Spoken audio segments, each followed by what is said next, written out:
It's an overcast, windy day here today, but I just want to take 5 minutes and go over some of the gripes I have with this 2017 Nissan Titan. It's been about 6 months since I've owned this thing. There are a few things that I really dislike. I just want to go over those, so let's get to it. So this is a pretty amazing looking engine. It's pretty big. It's a 5.6 liter V8 and the torque is tremendous. What I don't like about this is factory airbox and the fact that there's no aftermarket cold air intake or high performance intake for this vehicle just yet. So this is a really big vehicle, right? It's a full-size truck.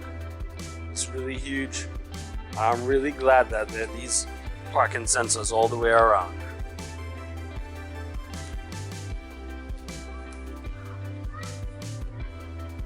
What I don't like about the parking sensors is that they're oversensitive. You get, I don't know, maybe a foot and a half away from something and it starts going off like crazy. If you're turning into a parking lot really slow and you're going into a parking space, it goes off all the time. I love the ground clearance on this vehicle. It's pretty high up and I don't want to mess with the nice clean body lines. Don't really like the factory running boards. I don't really like too much of the aftermarket, so I wanted one of the power running boards. That's made by Best Stop or Amp Research. But guess what? Best Stop or Amp Research don't make a power running board system for this truck. There's also no option for a sunroof on this truck. Not the biggest thing in the world, but it'd be nice to have the option. Compared to my last Nissan Titan, I had a 2005 Nissan Titan.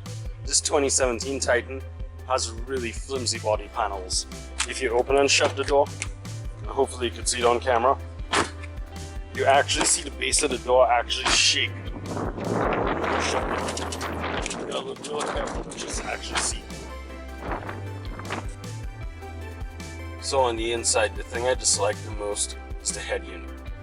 It looks pretty good. It has all the features that you would really want, but it really doesn't function the best.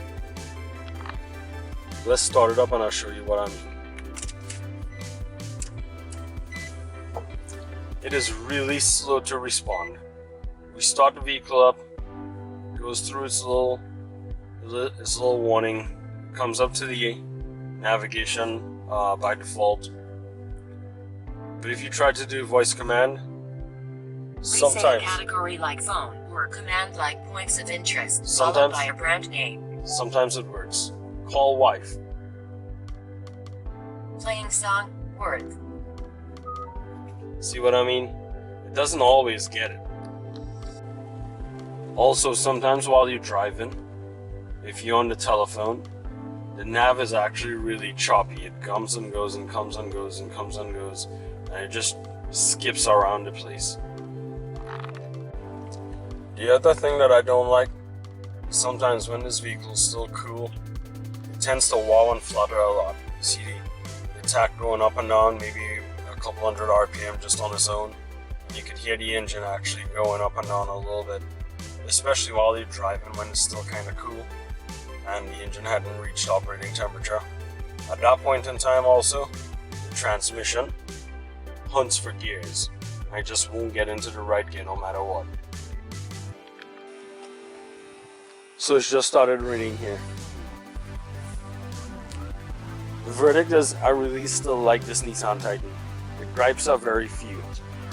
So a whole lot of people made a whole lot of fun of this truck because they say it looks like a Ford, because they think it's dated, but it really isn't, right? The gripes are really few. On the outside it's just really the wobbly body panels a little bit and the oversensitive parking sensors. On the inside, for the most part, just the head unit.